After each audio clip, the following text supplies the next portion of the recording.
A small plane flies over a beach.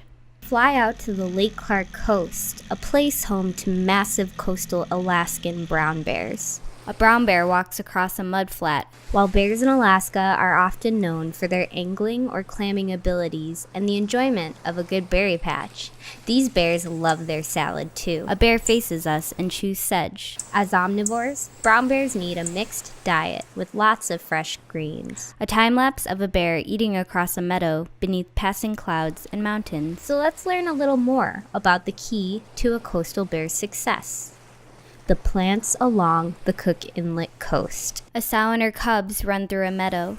I'm sitting at the South Meadow near Silver Salmon Creek. When you're looking around me, A woman speaks to the camera while standing in a meadow on the edge of a spruce forest. National Park Service Arrowhead logo. On-screen text. Emily Platt, Biological Science Technician. Southwest Alaska Network. you can see a lot of diversity, which is fascinating. So diversity means that we have many different species in one place. Bumblebees fly around swaying magenta fireweed. But what's also really interesting is that if you move a fairly short distance away, we will have different species of plants. So if you go behind me, I have spruce trees, and towards you, there's more of the coastal meadow with sedges and plants that are tolerant of changing water levels and more salinity.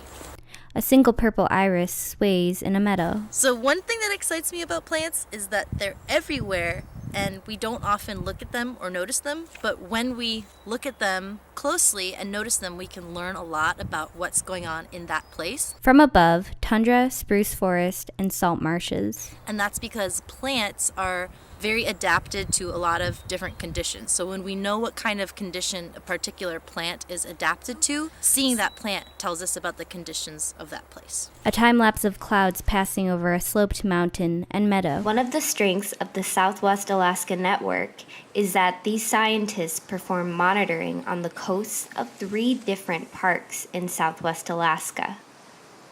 This allows us to understand patterns observed at one site in the context of a broader landscape. A time-lapse of 3 scientists gathering around a meadow plot. These ecosystems, as resilient as they are very sensitive as well. And we don't have a good understanding yet of how they will respond to bigger ranges of change. And that's part of why we're doing the work we're doing.